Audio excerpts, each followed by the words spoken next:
SRS Rainbow Group of Schools SSC 2026 పరీక్ష ఫలితాలలో 587 మార్కులతో గుంటుపల్లి అశ్విన్ సాయి ప్రతిపాడు మండలం ప్రథమ స్థానంలో నిలిచినందుకు శుభాభినందనలు. 100% ఉత్తీర్ణత అలాగే అత్యధిక మార్కులు సాధించిన మా విద్యార్థులకు హార్దిక శుభాకాంక్షలు. ప్రతి విద్యార్థి అభివృద్ధే మా లక్ష్యం. మా పాఠశాలలో అర్హులైన ప్రతి విద్యార్థికి ప్రభుత్వం అమలు చేస్తున్న తల్లికి వందనం పథకం అందటం మాకు ఎంతో ఆనందం, గర్వకారణం. 6వ తరగతి నుండి IIT మరియు నీట్ ఫౌండేషన్ క్లాసులు, well qualified and experienced staff, విశాలమైన ప్లే గ్రౌండ్ నందు వివిధ క్రీడల యందు తర్ఫీదు, కాలిగ్రఫీ, అబాకస్, స్పోకెన్ ఇంగ్లీష్ లపై ప్రత్యేక క్లాసులు. ఇంతటి విశిష్టతలు కలిగిన మన SRS rainbow group of schools నందు నర్సరీ టు 10th అడ్మిషన్స్ ప్రారంభమైనవి. దూర ప్రాంత విద్యార్థులకు బస్ సౌకర్యం కలదు. SRS rainbow group of schools Ramavagu center దగ్గర, Guntur road, Prathipadu. Welcome to waves media Telugu. Prathipadu మండలం కొత్తమలాయపాలెం గ్రామంలో గుంటూరు ఛానల్ విస్తరణ పనుల పురోగతిని కేంద్ర మంత్రి పెమ్మసాని చంద్రశేఖర్, ఎమ్మెల్యే డాక్టర్ బూళ్ల రామాంజనేయులు కలిసి పరిశీలించారు. ఈ సందర్భంగా గ్రామస్తులు, కార్యకర్తలు వారికి ఘన స్వాగతం పలికారు.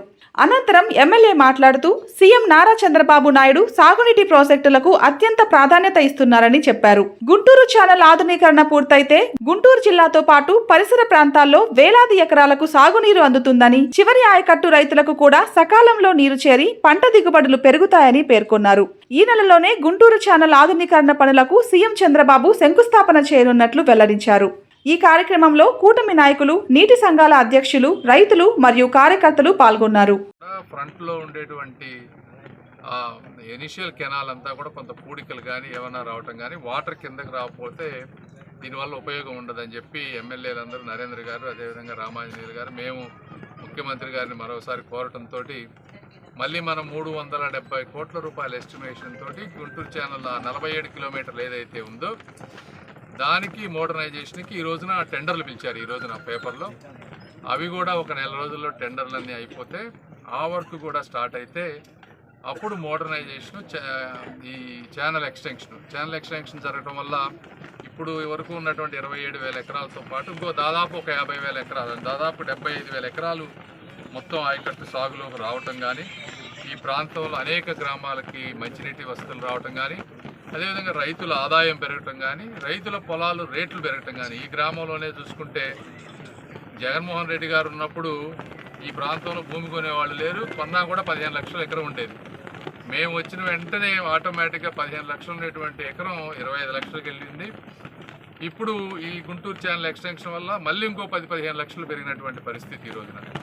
ఈ గుంటూరు ఛానల్ మోడర్నైజేషన్ జరిగి నీళ్లు కూడా వస్తే మళ్ళీ ఇంకో 10-15 లక్షల రూపాయల ఆదాయం కనుక వాళ్ళకి, రైతుకి ఎకరానికి రేటు పెరిగితే, అంటే 15 లక్షల రూపాయలు చేసే ఎకరం 60 లక్షలకి 70 లక్షలకి కనుక వెళ్ళగలిగితే ఈ చుట్టుపక్కల ప్రాంతంలో ఉన్న ప్రతి రైతు కూడా కోటీశ్వరుడు అయ్యేటువంటి అవకాశం ఉంటుంది. కాబట్టి ఈ విధమైనటువంటి ఒక పక్కా ప్రణాళికతో ఎమ్మెల్యేలు, అదేవిధంగా ఎంపీ, అన్ని వ్యవస్థలు కూడా పనిచేస్తూ ఉన్నాయి. ఇవన్నీ కూడా రైతుల్ని అర్థం చేసుకోమని కోరుతా ఉన్నాం. ఈరోజు మీ అందరికీ తెలియదు కాదు, గ్రామాల్లో ఎటువంటి సంక్షేమ పథకాలు ఇస్తూ ఉన్నారు, రాష్ట్ర ఆర్థిక పరిస్థితి ఎలా ఉంది, ఇవన్నీ మీకు తెలుసు. అయినప్పటికీ కూడా ఏ విధంగా ఎక్కడి నుంచి తీసుకురావాలో కష్టమో నష్టమో భరిస్తూ అన్నీ కూడా రోడ్లు చూస్తూ ఉన్నారు.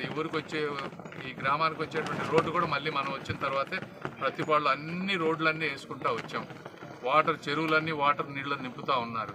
ఈ రోజున ఎల్నినో వచ్చి వర్షం రాకపోతే పట్టిసీమ ఇంకో వారం 10 రోజులు ఆ నీళ్ళు ఇక్కడ రాబోతూ ఉన్నాయి.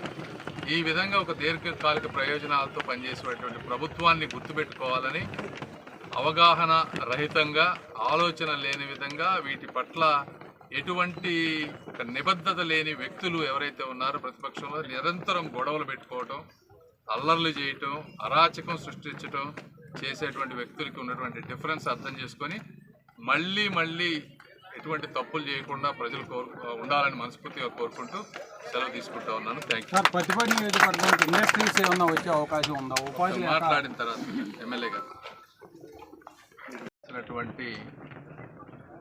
సాగునీరు, త్రాగునీరు ఈ గ్రామాలకి ఉండే విధంగా అనేక రకాలైనటువంటి ప్రాజెక్టుల్ని గౌరవ ముఖ్యమంత్రి గారు చేపట్టడం జరిగింది.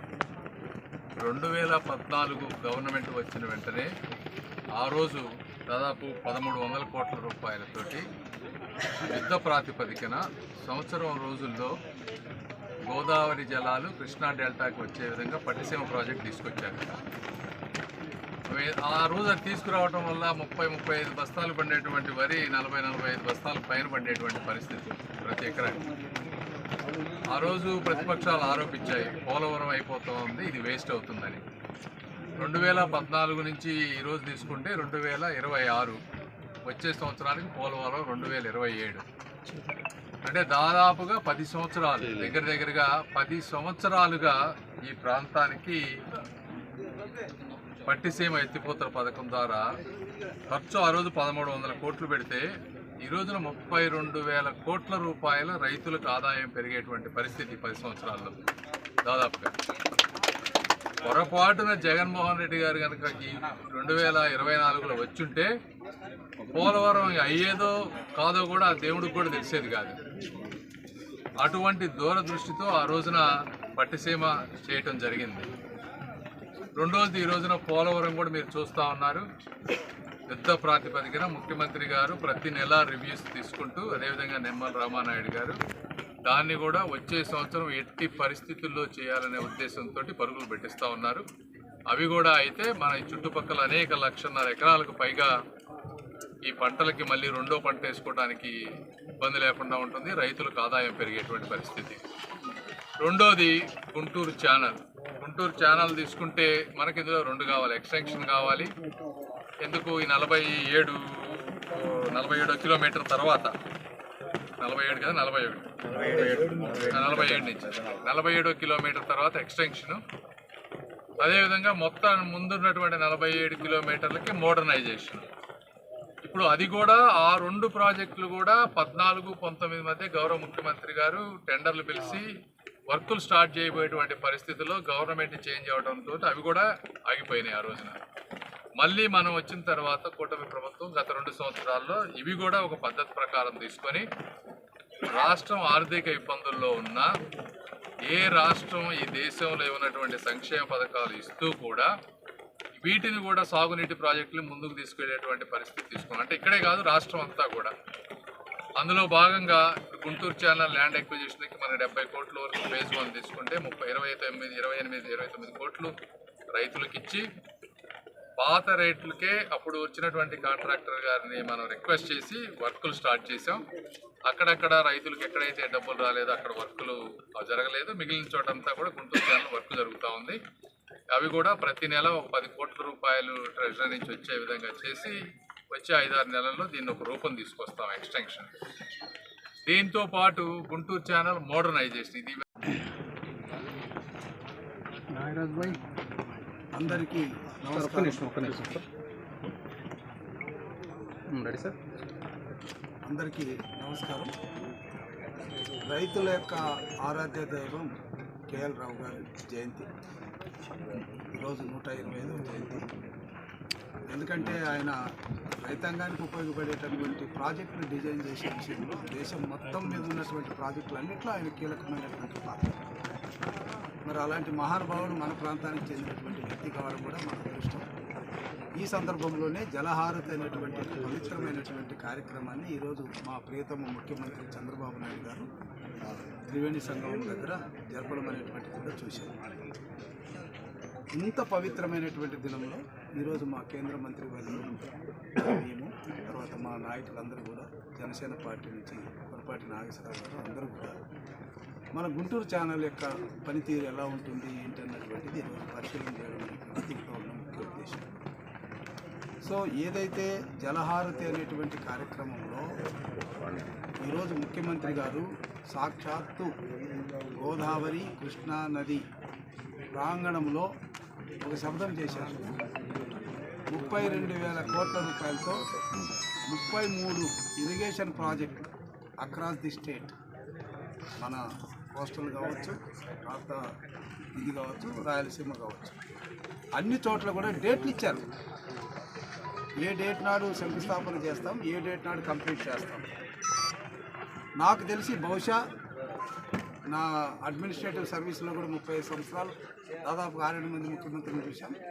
దేశంలో కూడా చాలా ముఖ్యమంత్రుల గురించి చదివాం. కానీ ఇంత డేరుగా 2 నదుల మధ్య ఒక ప్రతిజ్ఞ చేయడం అనేటువంటిది గొప్ప విషయం. సో తప్పకుండా మా నియోజకవర్గం వరకు, పత్తిపాడు నియోజకవర్గం వరకు ఆగస్టు 26వ తేదీ నాడు ఏదైతే మోడర్నైజేషన్ ఉందో 369 కోట్ల రూపాయలతో దానికి శంకుస్థాపన వేస్తాం.